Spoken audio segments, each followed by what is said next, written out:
ẹni tó bá lóun ní fọ́múlà tí General Buhari fi débẹ̀ irọ́ ló pa ṣe rí yẹn àwọn tó kù tán ti jẹ president before President Buhari wọn ò láyà wọn ò tó bẹ́ẹ̀ láti sọ pé àwọn declare June 12 ní Democracy Day so láti 2015 ìrìn àjò tìlú yìí rìn ní wípé kó ní kálukú lọ sí ibi tó ti wà ẹ sọ fún mi ìgbà wo ni a agree lẹ́yìn ìgbà tán ti pa First Republic sójà ti gba agreement jẹ so unity Nigeria wọ́n ti pa náà ipò àti ìgbà tí sójà ti da ìlú ìrú tán ti cancel First Republic kò sí unity mọ́ kò sí republic mọ́ kò sí democracy mọ́ kò sí federalism mọ́ ẹ jọ kí lẹ́yìn review tí n bá fẹ́ sòótọ́ fún yín àwọn tí gbogbo wọn gan tán wà ní house tán ṣe orí legality náà wà.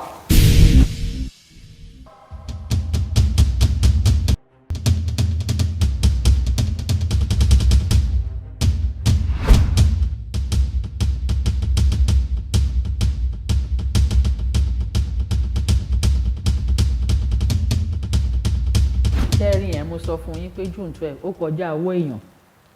ó kọjá agbára èèyàn ṣe understand ṣẹ́rí yẹn àwọn tó kù tán ti jẹ president before President Buhari wọn ò láyà wọn ò tó bẹ́ẹ̀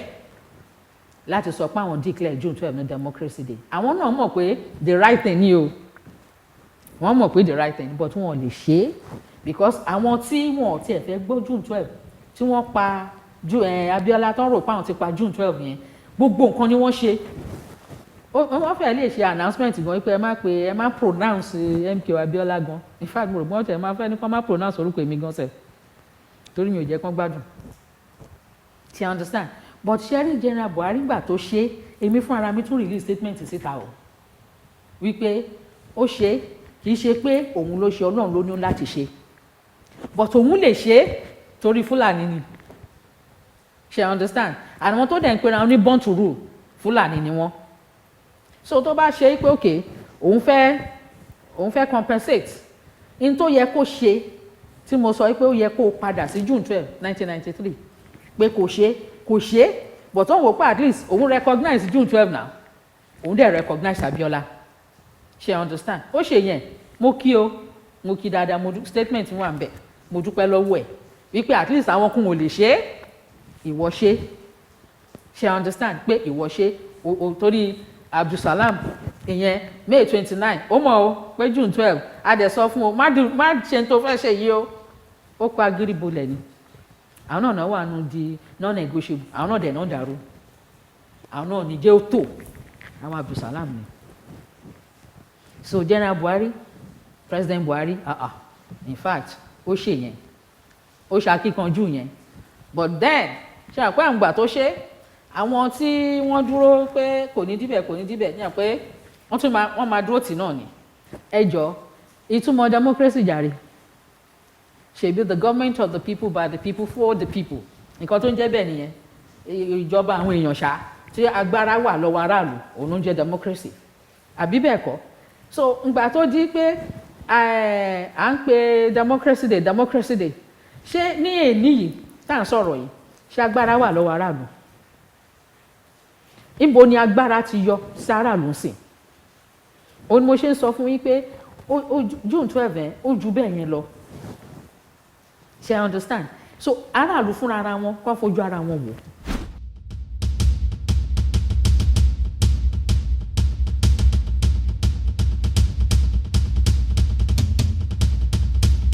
ẹ já padà sí bẹ̀rẹ̀ lórí June 12 ṣó ti yẹ yín ibi tí Ọlọ́run ti ń bá wa sọ̀rọ̀ lórí June 12 tí mo sọ wípé ó ti ṣẹlẹ̀ lẹ́ẹ̀mẹ́ta ń sìn ẹ já padà sẹ́yìn ṣe mọ̀ pé orílẹ̀-èdè kọ̀ọ̀kan wà níbi tí Ọlọ́run fi wọ́n sí lórí ilẹ̀ tán wà àkọ́kọ́ òyìnbó tó máa wá sí agbègbè wa àwọn Portuguese ni in the 1400 1490 or something 80 something àwọn náà kọ́kọ́ wá kí náà wá ṣe wọ́n wá ṣe òwò so which means pé wọ́n bá ìran oníkálukú tó wà nù ọlá tó wà nù àlàáfíà tó wà nù ayọ̀ ní o torí wọ́n rí pé àwọn ń ṣòwò yìí wọ́n dẹ̀ ń rówó ra àwọn nǹkan táwọn ń tà wọ́n ń ṣe exchange oríṣiríṣi nǹkan tó ń fi exchange tó ń exchange pẹ̀lú wọn wàá fún mi lè máa fún ẹ níyẹn títí British náà gbé tiẹ̀ dé ó fi di pé káàkiri àgbáyé oníkálukú Portuguese òun ti lọ Spanish French British gbogbo wọn náà bẹ̀rẹ̀ sí ní rush wá sí Africa náà ń yàbàrà káàkiri wọ́n ń ṣòwò òwò náà fi bẹ̀rẹ̀ o mo rò pé ìgbà tán á rí i pé ara bí Ọlọ́run kẹ́ wọn ọjọ́ táwọn ti ń ṣòwò wọ́n ṣàṣì ń rí nǹkan gbélẹ̀ wọ́n ra mọ́tà gbám wọ́n bá kúkú sọ di colonization láti bo síbo ìlú tẹ́ ti wá lọ́hùn ẹlẹ́tí wọ́n á fẹ́ colonize àwọn èèyàn ní ọ̀nà jíjìn ká tó yí ká tó mọ̀ ọ́ ti sọ wọ́n dẹrú wọ́n bá ní oníkálukú slave wọ́n tiẹ̀ tí wọ́n á dó yẹn wọ́n tún kọ́ àwọn èèyàn wa lọ tán bá máa sọ wọ́n á ní ẹ̀ṣẹ̀ báwọn ni wọ́n tà fáwọn wọ́n kọ́ àwọn èèyàn wa lọ wọ́n lọ fi develop gbogbo nǹkan tán kó ń bì òun ni nǹkan mèremère tẹ́ rí káàkiri àwọn ìlú wọn yẹn o kì í ṣe pọ́n ní nǹkan yẹn ní ìlú wọn o a lot of them ò ní nǹkan kan ìtọ́nà fi káwà láfíríkà ní rẹpẹtẹ títí kan ara wa gan gbogbo resources wa àti mineral resources àti natural resources àti human resources wọ́n bá kó gbogbo ẹ̀ náà lọ fi túlù wọn ṣe 1901 sí 1960 ní British ló fi wà ní ìlú yìí ṣe understand 1914 nínú ẹ̀ wọ́n amalgamate gbogbo ẹ̀ papọ̀ wọ́n fi kó gbogbo aráàlú ìpọ̀ ẹ wá wo tí wọ́n ń kó nínú ìlú yìí kíní kan ní British Empire dẹ̀ ní sójà ni tó bá ti fẹ́ di pé ó fẹ́ ṣe òun fẹ́ gbàbì kan òun fẹ́ ṣe sójà ló máa ń lò sójà tiẹ̀ nígbà yẹn nígbà tó dẹ̀ di pé ayé ti lajú lẹ́yìn àwọn world wars tán ti jà pé kóníkàkú bẹ̀rẹ̀ sí ní self determination independence wá popular gbogbo àwọn tó ń colonize káàkiri oníkàkú bẹ̀rẹ̀ sí àti French àti Portuguese àti Spanish àti British gbogbo wọn ẹ jọ̀wọ́ lẹ̀ kúrò lórí gbogbo àwọn tẹ́ káwọ́lé lórí owó ẹrú ẹ kó eyé pè wọ́n ní slave ẹ gáwọ́ kò kóníkàkú ní independence so wá popular ńgbà yẹn pẹ̀lú àtìlẹ́yìn Ọlọ́run Nàìjíríà ìlú tó ń pè Nàìjíríà náà bá gba independence ní 1960 but wọ́n recognize wípé à ń ṣe èèyàn kan náà Yorùbá ti kọ́kọ́ gbà kó tó di pé everybody gbà lẹ́yìn Yorùbá Igbo then Hausa everybody so wọ́n recognize ẹ̀ she understand but nǹkan tó wà ń bẹ̀ ni pé ìgbà tí òyìnbó máa fi lọ wọ́n tó ti rí i pé àwọn miss ọ̀rọ̀ kan o ọ̀rọ̀ kan tún ti fẹ́ bọ́ sọ́wọ́ àwọn ará bíi òun lépo wọ́n rí i pé àtúntì lépo epo dẹ̀ ti wà ó ti ń jẹ́ nǹkan tí gbogbo ayé ń lò ń gbà yẹn she understand so mo rò pọ́n ti wò ó pé kí làwọn ní àwọn ò lè lọ bẹ́ẹ̀ yẹn àwọn sì ń láti máa continue láti máa kó ọrọ̀ àwọn ará bíi náà kò ṣeé ṣe face to face mọ́ ẹ̀yìn làwọn máa gbà ṣe that was why ìgbà tí wọ́n ń lọ wọ́n mọ̀ọ́mọ̀ bà àwọn nǹkan jẹ́ ẹni tó bá fẹ́ ṣe research ẹ̀ kó ṣe ó wà ń bẹ̀ public knowledge ni wọ́n mọ̀ọ́mọ̀ bà àwọn nǹkan jẹ́ wọn ò ní gbé agbára fún Yorùbá nítorí ọdún kèlò tí Yorùbá tó ti di owó tó lọ́lá tó ní ẹ̀kọ́ tó ní gbogbo ẹ̀ táwọn náà dẹ̀ mọ̀ wọn sínú àwọn tẹ́ pé ẹ̀kàn máa ṣe anyhow so wọ́n mọ̀ pé táwọn bá gbé fún Yorùbá kò ní ṣeé ṣe jẹ́ káwọn gbé fún ìran táwọn mọ̀ pé á bá wọn ṣe ìran wo náà gbé fún ìran Fúlàní ò sínú Nàìjíríà wọ́n invade ilẹ̀ Haúsá ni so àwọn British àwọn fúnra wọn invade ilẹ̀ Nàìjíríà ni Fúlàní invade ilẹ̀ Haúsá ṣe ti understand so wọ́n dẹ̀ ti mú àwọn Haúsá yẹn wọ́n ti sọ wọ́n di nǹkan míì bí ìgbà tẹ́ pé wọ́n ń ṣèyàn mọ́ wọ́n ṣáà ti balẹ̀ jẹ́ ń bẹ̀ wọ́n ti gba gbogbo ìlú wọn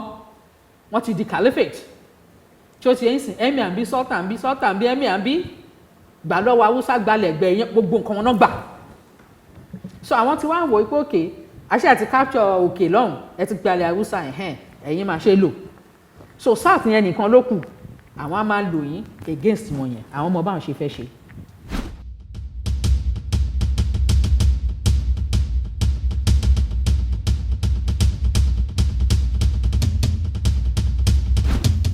wọ́n gbé agbára fún Fúlàní wọ́n dẹ̀ kọ́ wọn bọ́n ṣe máa ṣe wọ́n ṣe máa mú oníkálukú lẹ́rú wọ́n kọ́ wọn dáadáa in fact master ni wọ́n ẹni tó bá wà nílùú tó bá lóun mọ̀ nípa politics jìbìtì tó wà nílùú ju Fúlàní lọ kó bọ́ta kó jẹ́ ń pẹ́ irọ́ ló pa torí ọ̀gá àwọn British ló kọ́ wọn, wọ́n dẹ̀ mú ẹ̀kọ́ yẹn, wọ́n absorb ẹ̀ bí sponge ni, ṣe understand. So ìgbà tó di pọ́n lọ tán ti gbágbára fún wọn, tán dẹ̀ ti sọ fún wọn wípé ẹ mọ̀ pé ẹ ní nǹkan kan yẹn pé ẹ kúkú ṣaráàlú tẹ́lẹ̀tẹ́lẹ̀, ṣe mọ̀ pé ẹ wá ni, tẹ́ ẹ bá ṣagídí kẹ́ ẹ ríra yín mọ́lẹ̀ wípé kẹsàrá yín dìrókò wo àwọn ọmọ ibi tó máa láǹdì sí fún yín o, tí wọ́n bá lajú pẹ́rẹ́ ẹ̀ ríran wò. But ìgbà tí wọ́n ń lọ, tí British Empire ń lọ, wọ́n wò wípé ok àwọn ti gbé fún wọn, ìjọba ni ẹ ṣe fúnra yín, ìwọ Yorùbá ṣèjọba, Ìgbò gbogbo yín ẹ ṣèjọba ara yín kí center kò weak, ṣé ó ti yẹ yín sìn. Ìyẹn ni gbogbo wọn sign ní independence, ní tí wọ́n agree lé lórí nìyẹn, wọ́n sign ẹ̀. Mo sọ fún yín tó bí June 12 1993 ni o, tó dẹ̀ ṣì wà lẹ́ẹ̀dì sìn. So ìyẹn ni gbogbo wọn sign on agreement, oníkàkú dẹ̀ ti mọ constitution tiẹ̀ gbogbo ẹ̀, embassy oníkàkú embassy wọ́n máa tẹ̀ ń sọ wípé embassy ti Yorùbá ní Nigerian government gan lò ní England nsìn, ṣe understand. So wọ́n ti oníkàlùkù ti ní ìjọba tiẹ̀ tó oníkàkú dẹ̀ ń ṣe, wọ́n dẹ̀ ń ṣe dáadáa. Bọ́n tó máa ya àwọn British yẹn lẹ́nu ní pé ṣé báwọn sọ Yorùbá yìí, ṣé báwọn sọ, ṣé rere tán sá, ṣé rí ibi tí wọ́n ti ń sá lọ, ọ̀rọ̀ yín yà wọ́n, ṣé ó ti yé yín. wọ́n wá wò pé ẹ wò àwọn Haúsá yìí, àwọn Fúlàní gan táwọn gbé ìjọba fún, àwọn náà tún fẹ́ máa kọ́pì Yorùbá, wọ́n fẹ́ máa kọ́pì Ìgbò. So àwọn ọmọ wọn náà tí wọ́n ti ní káwọn máa education,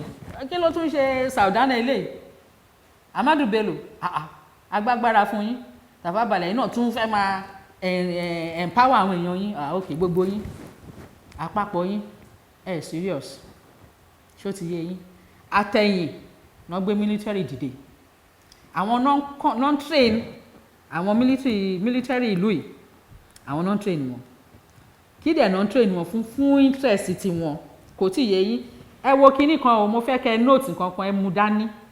ṣe understand. ṣe wọ́n pé 1914 tí wọ́n amalgamate Nigeria, wọ́n fúnra wọn ní ọdún 100 years náà fúnra wọn wípé pépà táwọn ní iye táwọn fi ṣe amalgamation tó bá di 100 years á expire. Tó bá wá expire ẹ̀ tún wá decide, oníkàkú lè máa lọ́nlọ́ ẹ̀ o, torí àwọn ò bá yín pọ̀ o, àwọn ò ní di àjẹsẹ́ yẹn o, àwọn ò fẹ́ ṣe Ọlọ́run, àwọn ti ṣe Ọlọ́run, àwọn ò fẹ́ ṣe Ọlọ́run jù pé so tó bá di ẹ̀yìn 100 years oníkàkú lè máa bá tiẹ̀ lọ. Bọ̀ tó bá jẹ́ pé ẹ wà pọ̀ ẹ mọ̀ bá ṣe máa yanjú ẹ̀ láàrin ara yín, àwọn ti lọ́ǹtà wọn. So ṣe rí pé kẹ máa wà ní àwọn yàrá bí yo, ṣe mọ̀ pé ńgbà tán ti sign ní paper yẹn náà ti ní lọ́kàn pé àwọn máa control Nigeria for 100 years. So independence tán mú wá yẹn lórí eré ni, irọ́, lórí irọ́ àti irọ́. So láti 2015 ìrìn àjò tí ìlú yìí rìn ní wípé kò ní kálukú lọ sí ibi tó ti wá. So àwọn tó ń ṣe aburú, tó ń ṣèkà, tó sọ pé àwọn ṣáà máa gba gbogbo lẹ̀ ní àwọn máa ṣe ní, tó ń dédé ìyẹ́ àti gbogbo ẹ̀hù sí wọn lára. Àwọn rò pé àwọn làwọn ń ṣe ìkà ni, but wọ́n tó ṣẹlẹ̀ ní pé tí àwọn British Empire ti gbélẹ̀ láti 1914 tán ló parí ní 2014, ìgbà tí ẹsẹ̀ ò ti lè balẹ̀ sórí unity, táwa ló ń ra unity fún Nàìjíríà níbo lẹ ti rí, kò sọ̀kalẹ̀ sórí unity, àbí unity ní ìlú yìí ní 2014, ṣé unity wà ń lu yìí ní 2014? Kò sí, láíláí, máa sọ fún yín. So ibi tí ìyẹn ti gbà tán rí pé àwọn fún àwọn ní independence, wọ́n rí pé wọ́n ti ń sáré, wọ́n kàn sáré fà wọ́n padà ní, wọ́n fà wọ́n padà ní 1966, the first coup ó ṣẹlẹ̀. Ṣé rí ibi tí wọ́n ti lè pinlẹ̀ coup yẹn ni pé àwọn tí wọ́n fún ní independence, ó dà ní pé àwọn yẹn náà wọ́n lójú wọn, wọ́n fi pé wọ́n bẹ́, kò yé yín. Ìgbà tán fún wọn ní independence, Queen of England òun ni head of government even ní Nàìjíríà yìí, ṣó ti yé yín. But àwọn ò tẹ̀lé yẹn. Ìgbà tó di 1963 náà bá ní àwọn declare àwọn republic làwọn, so which means pé à ń ṣe ìjọba ara wa ní ọ̀gá ara wa nísìn. So republic mean ni pé ìjọba àwọn èèyàn ló ń ṣe, aráàlú ló ń ṣe. So wọ́n pé wọ́n kan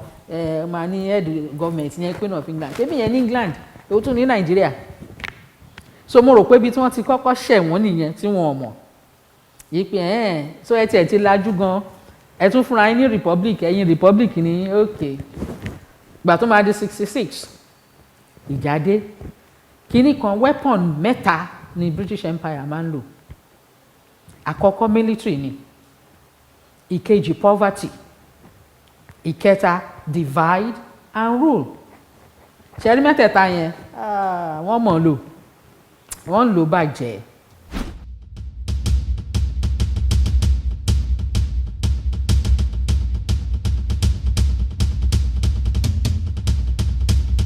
ẹ̀yin tẹ́ ń pariwo unity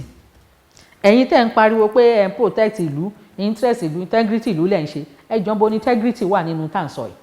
tẹ́ bà gbogbo nǹkan jẹ́ tẹ́ bẹ̀rẹ̀ sí ní ẹ̀ ń pa títí òun ló bí June 12 làwọn èèyàn ṣe sọ pé another hope dé ẹ jẹ́ kí n kà nǹkan kan fún yín kẹ́ wá sọ fún mi ṣẹ́rí unity ó mean pé the state of being in agreement and working together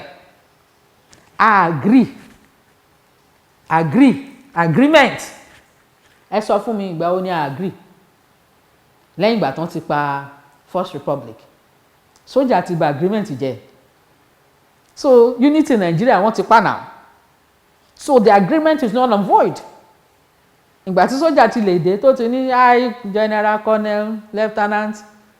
ó ti pa unity now ó ti pa unity and wọn kì í rule by constitution so ìgbà tó pa unity ó ṣe tí wọ́n sọ pé ìwọ ló ń defend unity you can't eat your cake and have it níbo ló ti ń ṣerú ẹ̀ ẹ jẹ́ n define nǹkan tó ń jẹ́ slavery fún yín slavery yẹn kò kúrò ńlẹ̀ system yẹn náà ń lò agbára tó ń lò yẹn pé káwọn gbagbo agbára ṣáà pé ẹni tí ìyà bá ń jẹ kò ní ọ̀rọ̀ survival ló máa wà lórí ẹ̀ and whatever it takes lẹ́lòmíì máa ṣe kò ń ṣe bó ṣe tọ́mọ́ bó bá ṣe gbà ní òun anybody máa ṣe so nǹkan tó wà bẹ́ẹ̀ ni pé ẹni tó ti poor ṣó máa ráyè ṣe anything wọ́n dẹ̀ mọ̀ pé táwọn bá fi wọ́n sí state of poverty àwọn máa jẹ́ kí wọ́n lack information tí wọn ò bá ní information kí ló ń ṣe fún ọmọ kí ló ń ṣẹlẹ̀ ṣé ẹni tó ti lọ ń bolo tẹ̀ ti ráyè information kí ló ń jẹ́ bẹ́ẹ̀ àwọn míì wà nínú Èkó tá a wà yìí wọn ò ní dé ilé wọn until bóyá bíi 12 a.m. wọ́n dẹ̀ tún láti kúrò lé níbi 3:34 ẹjọ́ ayé dà láti máa gbọ́ nǹkan kan survivor ló máa dùn kiri ní tó dẹ̀ ń dùn yìí kò tí ì ká jùlù kò sí ká nǹkan kò gbọ́dọ̀ ṣẹlẹ̀ kò lè gbé àfi kó tún máa yọjú kiri nílùú tí ó ní ọlá tó ti pọ̀ jù nínú àgbáyé yìí àwọn ìlú tó ní owó jù àwọn nǹkan tó fi ń ṣòwò eré ni níbí báyìí a ní káàkiri orílẹ̀-èdè tó wà Nàìjíríà yìí ká máa ti sọ resources tá a ní kí ló dé ẹ jẹ́ n ka slavery fún yín what it means slavery means the state or condition of being a slave a civil relationship whereby one person has absolute power over another and controls his or her life, liberty and fortune. In tí mo kà fún yín mi mọ̀ mi ṣe máa sọ ní Yorùbá wípé àjọṣepọ̀ tó jẹ́ pé èèyàn kan ó ní agbára ó ní absolute power ó ní gbogbo agbára ó wá ń control ẹ̀yin tó kù òun ló ń control ayé yín òun ló ń control liberty yín òun ló ń control fortune yín ẹ jọ̀ọ́ ṣé ìyẹn la wà ní àbí agreement ṣé unity ló wà nínú ìlú àbí slavery so wọ́n dẹ̀ máa tún fi hàn yín lójú wọ́n á máa fi hàn yín pé ẹrú ni yín àwọn tó ń pera wọn ní born to rule àwọn Fúlàní tó wà nínú ìlú yìí wọ́n á máa tún sọ dé yín lójú tí ò bá jẹ́ bẹ́ẹ̀ ni àwọn southern governors sọ̀rọ̀ ẹni ta ló fún wọn láyè ẹni tí wọ́n sọ ìsọkúsọ ọ̀rọ̀ ẹ máa ṣe pé position kan kò sí nǹkan tẹ́nibọ̀dì lè sọ ẹ̀yin lẹ wà ń bẹ̀ more than 3/4 positions tó wà nínú even almost 100% ẹ̀yin Fúlàní lẹ mú dání it doesn't matter bóyá qualify or not. Ẹ jẹ́ ká wò ní di examinations tó máa ń ṣe cut off mark wà ní ìlú yìí. Cut off mark tán fún south ó yàtọ̀ sí north. Ìgbà tó tún ṣe ti north ó tún yàtọ̀ sí state by state. Ìwọ kan wá láti state kan ní north wá ní cut off mark of 9, of 7, of 2. South dẹ̀ ní cut off mark of 100 and something minimum. Do you understand? So tí wọ́n bá wá dé ipò position ní office ní iléeṣẹ́ ẹni tó ní cut off mark 9 ó màmá senior ẹni tó ní cut off mark over 100. Ṣé ẹ understand? So wọ́n fi hàn yín lójú wípé aláwọn sọ pé ẹrú ni aláwọn kan tún jáde wọ́n ní ẹlẹ́fẹ́ restructure tẹ́ bá gba restructure kò sí ètò kan àwọn ò ní rotate presidency o. Àwọn làwọn máa decide àwọn náà máa decide ẹni tó fẹ́ mú ẹni tí wọ́n bá mú tó wá láti south the only time tó ṣẹlẹ̀ òun ni ìgbà tí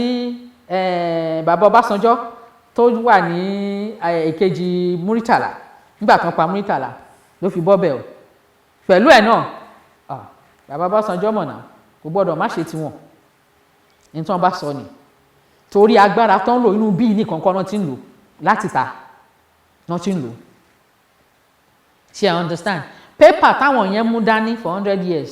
wọ́n ṣì ń claim àwọn tó ń bá wọn claim ni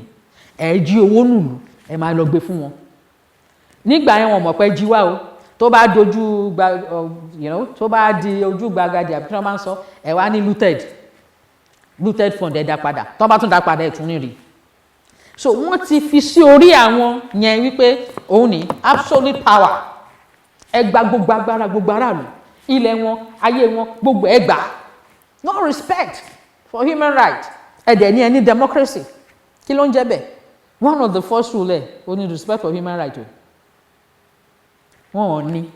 wọ́n ní náà shoot ẹni tó ń protest náà ní náà pa wọ́n ní Lẹ́kì wọ́n ní náà pa wọ́n ní east for what reason kí lẹ̀ ń pa wọ́n fún kí lẹ̀ ń pa ọmọ ọlọ́mọ fún ẹ̀ ń label wọn ẹ̀ ní IPOB ẹ̀ ń label wọn tí wọ́n bá commit crime there should be rule of law ẹ gbé wọn lọ sí court ẹni ẹ̀sùn tẹ́ bá bá lọ́wọ́ wọn ẹ fún wọn ní nǹkan tó bá tọ́ nínú law fún wọn even though kò tẹ̀ sí constitution náà ló bá tán jungle law náà ló máa dà. So ṣe ti rí pé àwọn fúnra wọn mọ̀ pé kò sí constitution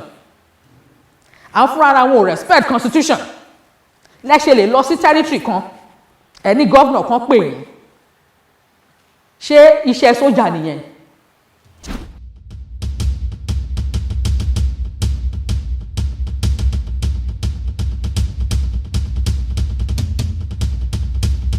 ẹ mọ̀ pé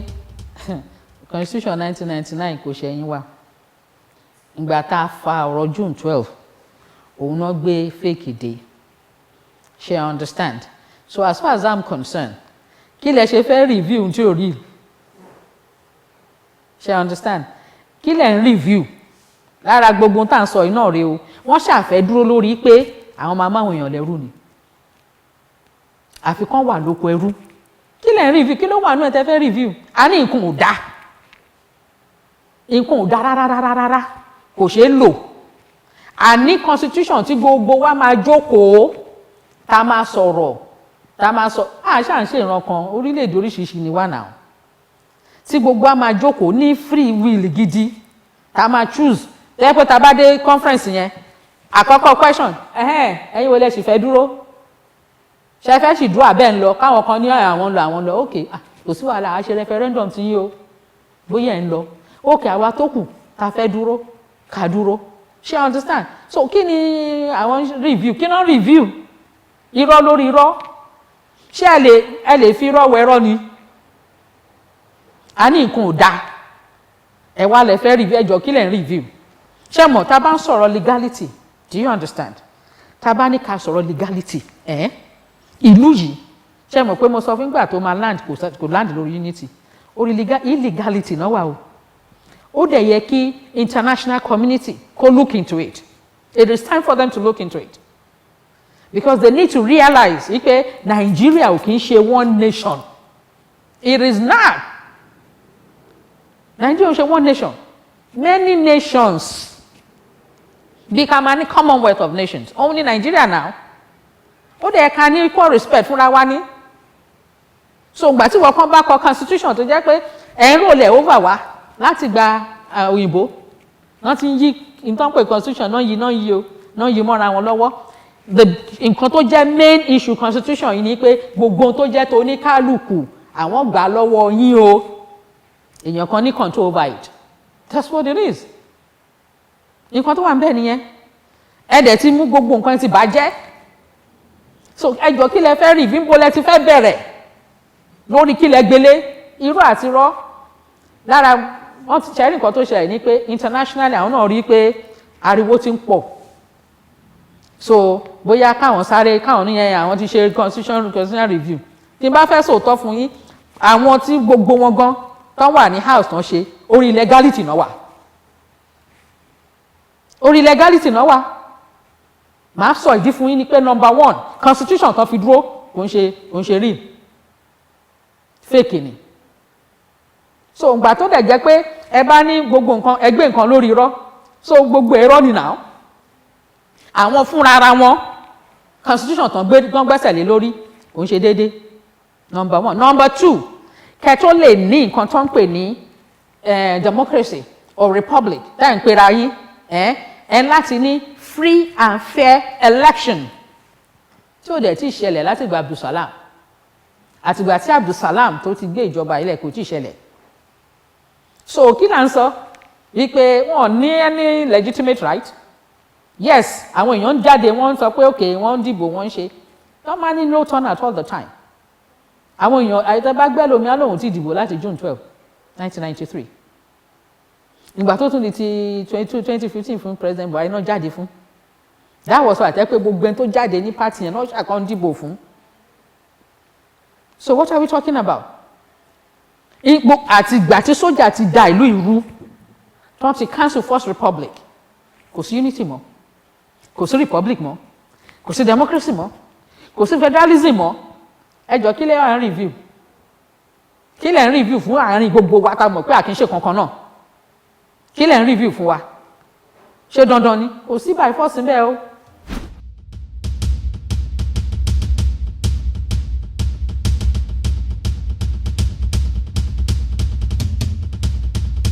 bọ̀tí nǹkan tí mo fẹ́ mú fún yín nípa ọ̀rọ̀ youth tẹ̀ ń sọ wípé wọ́n ṣà ń pariwo wípé ìjọba ìlú táwọn làwọn ń lọ ṣe rí àwọn èèyàn púpọ̀ wọ́n ń da nǹkan táwọn youth yẹn fẹ́ wọ́n ń dàrú ṣó ti yé yín sìn nǹkan tí wọ́n fẹ́ ni self determination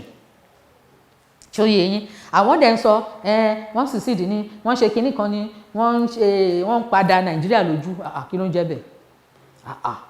ráìláì international court gan lè dá sí ní tá à ń sọ yìí signatory sí self determination ní Nàìjíríà ní United Nations ó ṣe dọ̀ràn nígbà táwọn èèyàn tẹ́ pọ́n kóra wọn jọ èdè kan náà ìwà kan náà kí ló ń pe culture the same culture everything ni wọ́n ní wọ́n dẹ̀ sọ pé àwa ò ṣe mọ́ o Nàìjíríà wà Nàìjíríà o kéèyàn kọ́kọ́ má ṣùgbọ́n o ṣe rí Nàìjíríà yẹn ó wà Nàìjíríà kò sí tó ṣe Nàìjíríà Yorùbá ó sọ pé òun wà self determined òun ti dára òun mọ̀ báyìí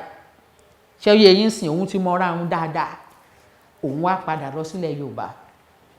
òun ni self determination Nàìjíríà wà Nàìjíríà Yorùbá kàn kó òun bẹ́ẹ̀ ni ó padà lọ sí rúùtù tí ó padà sáàyè ẹ̀ wọ́n ṣe bá lóyìnbó ṣe bá ó padà síbẹ̀ kó lè lọ ṣàtúnṣe nítorí nínú pé àwọn tó ń ṣe absolute power tó ń mú gbogbo oníkàlùkù lẹ́rú nínú pé wọ́n fẹ́ ṣe pọ́n mú oníkàlùkù àpò nínú ìlú kọ̀ọ̀kan wọ́n máa ní allies wọ́n máa láwọn tó ń jọ ń ṣe pọ̀ tó ń jọ ń jẹ pọ̀ tó ń jẹ́ mu pọ̀ in fact àwọn kan máa sọ pé ọkọ mi náà wà nù wọn ọkọ mi náà wà nù wọn àlàyé yẹn máa ṣe ogbè ṣó ti yé yín pé ọkọ mi wà nù wọn